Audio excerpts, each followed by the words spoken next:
Querido Jesus, lerei agora as páginas da tua vida, que elas me levem a te amar cada vez mais e que tuas palavras firam o meu coração e me levem a mudar de vida.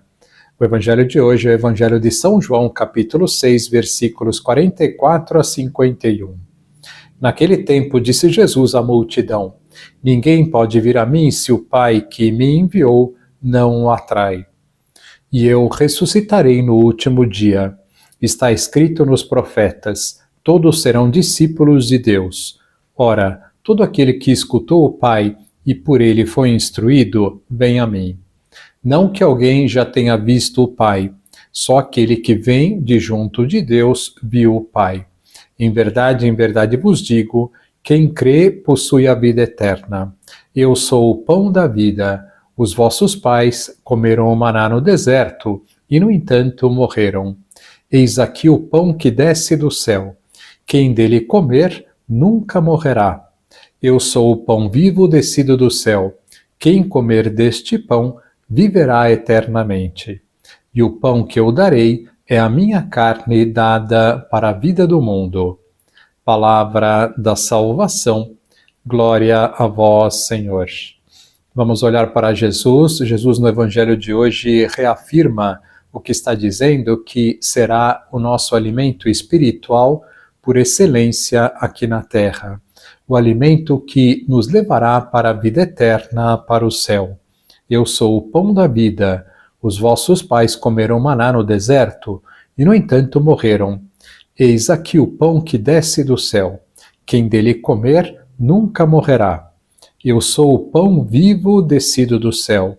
Quem comer deste pão, viverá eternamente, e o pão que eu darei é a minha carne dada para a vida do mundo. Gostaria de começar hoje uma nova série, completando as séries sobre o inferno e o céu.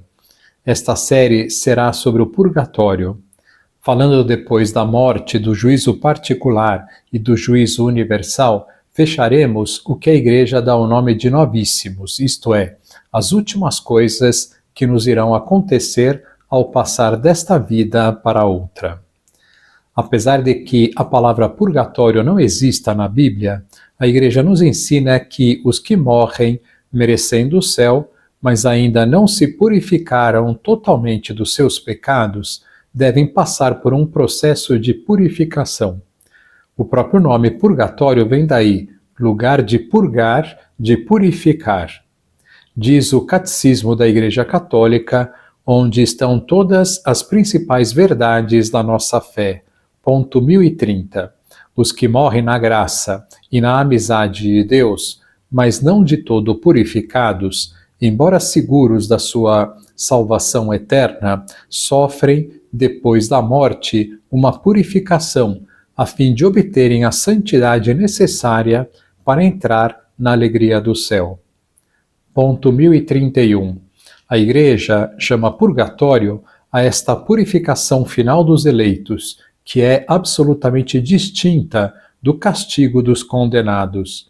A Igreja formulou a doutrina da fé relativamente ao purgatório, sobretudo nos concílios de Florença e de Trento.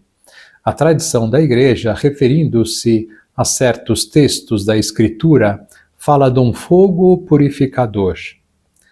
Pelo que diz respeito a certas faltas leves, deve crer-se que existe, antes do julgamento, um fogo purificador, conforme afirma aquele que é a verdade, quando diz que, se alguém proferir uma blasfêmia contra o Espírito Santo, isso não lhe será perdoado nem neste século, nem no século futuro.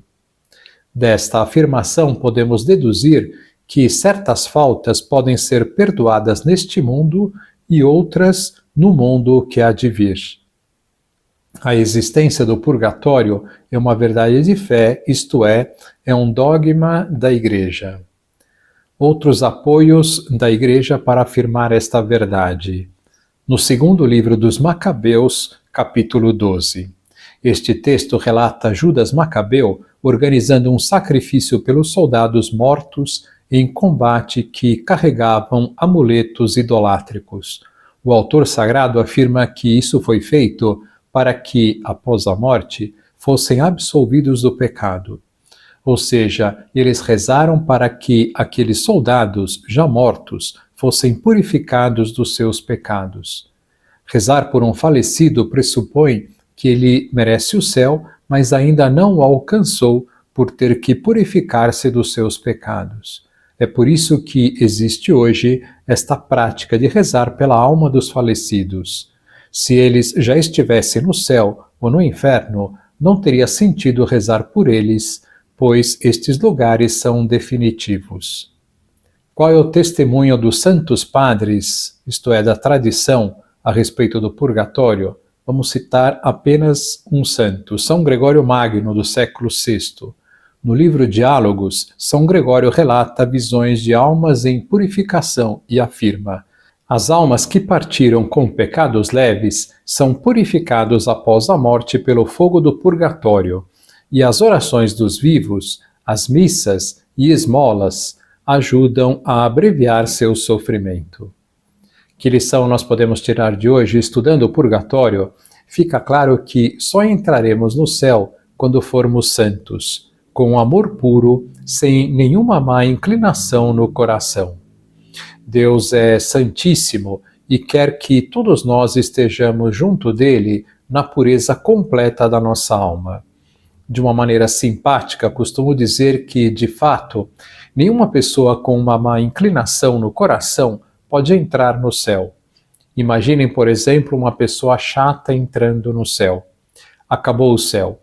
O céu era maravilhoso até o dia em que entrou esta pessoa chata. Agora o céu virou um inferno.